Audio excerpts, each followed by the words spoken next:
house had been demolished.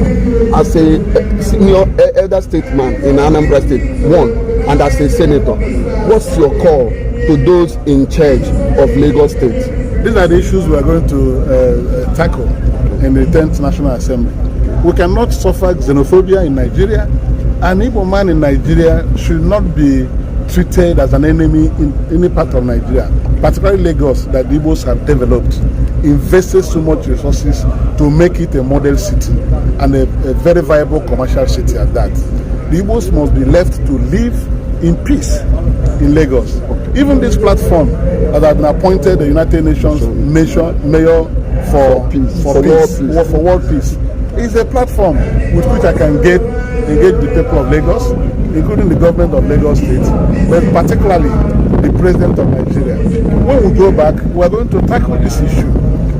No Nigerian should be discriminated against. There's nothing like xenophobia in a country. People suffer xenophobia and other foreigners suffer xenophobia in South Africa, but not in your home state, in your home country, in your nation. It cannot happen. We're going to tackle this very seriously, and I'm sure by the time we begin to engage the authorities, the government will move immediately and put an end to it.